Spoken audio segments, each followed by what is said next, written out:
Olá pessoal, vou gravar aqui então a nossa aula referente ao dia 27 de novembro, que não vai acontecer por conta da CIEP, visto que eu estarei em banca no horário da nossa aula. Bom, então eu vou trazer aqui algumas aplicações de derivadas integrais.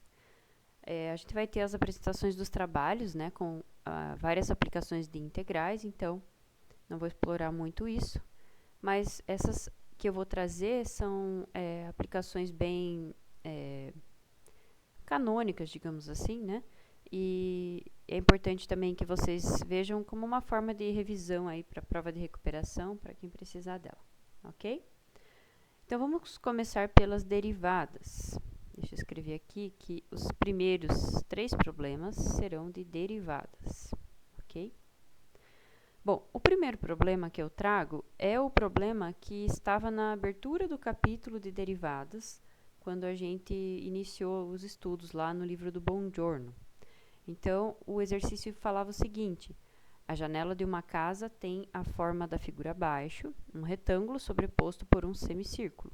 Sabendo que o perímetro da janela é de 714 centímetros, calcule as dimensões x e y que permitem uma maior entrada de luz, onde x é a largura de uma das abas da janela e y é a altura do retângulo, da parte retangular da janela.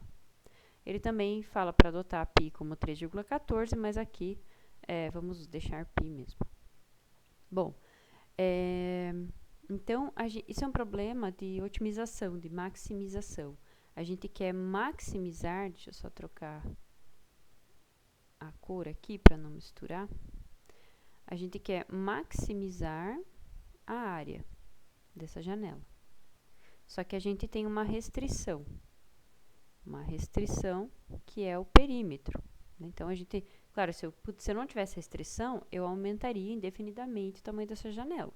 Mas eu tenho uma restrição, que é o perímetro. Eu tenho um valor para o perímetro. No caso, é 714, ok? Bom, aqui embaixo eu copiei novamente o exercício, que ele aparece também como um exercício dentro do capítulo, o exercício 70. Bom, então, primeiro vamos escrever a área dessa função, né? Vamos escrever a área como uma função em termos de x e y, que são nossas incógnitas aí. Então, qual que é a área dessa janela? É a área do retângulo, então base vezes altura, 2x vezes y, mais a área do semicírculo. Então, a área do círculo é dada por π raio ao quadrado. Qual que é o valor do raio desse círculo? Então, dá para saber que esse raio é x, certo? Porque essa medida aqui embaixo é x, certo? Então, aqui também é x, né? Ele está afirmando que é um semicírculo. Então, seria π raio, que é o x ao quadrado. Ok? Só que isso seria o círculo inteiro. Como é um semicírculo, então é dividido por 2. Bom, agora vamos escrever a restrição. Então, o perímetro, qual que é o perímetro? Também é uma função de xy e é dado por a base aqui, que mede 2x, mais as laterais, que medem y e y, então 2y, e o comprimento desse semicírculo aqui, né, da parte redonda aqui do semicírculo. Como o comprimento de um círculo é 2π vezes o raio, então metade é π vezes o raio. Então, π vezes x, que é o nosso raio. Esse perímetro tem que ser 714. Ok? Então, a partir dessa relação, a gente consegue aqui isolar o y em função do x, por exemplo. Então, eu vou deixar aqui desse lado 2y, né, mexendo nessa igualdade aqui, igual a 714 menos 2x menos πx. Esse 2y eu posso, então, substituir na expressão da minha área aqui, porque tem um 2y ali na primeira parcela. E a área ela vai ficar apenas em função de x. Da seguinte forma, então, vai ficar x multiplicando o 2y, que é 714 menos 2x menos πx, mais o π x quadrado sobre 2. Eu posso organizar um pouquinho melhor essa função área, vamos fazer para o lado aqui, senão não vai caber, e juntar todos os termos que tem x quadrado. Então, eu tenho aqui um x quadrado e eu tenho esses dois termos com x, que quando multiplicados pelo x de fora, virarão x quadrado. Então, eu vou colocar um x quadrado aqui e em evidência os coeficientes. Então, π sobre 2, o que vai virar x quadrado aqui é esse menos 2, e aqui menos π. A única parcela que não está escrita é o 714x, vou escrever agora. Eu ainda posso somar o π sobre 2 com o menos π aqui, de modo que isso vai ficar. Agora, eu vou passar a escrever na frente aqui, que é o que a gente costuma fazer, né?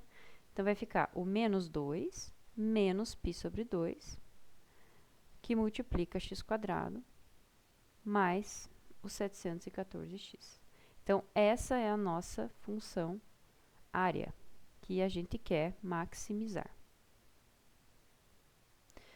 Como que a gente acha o máximo de uma função?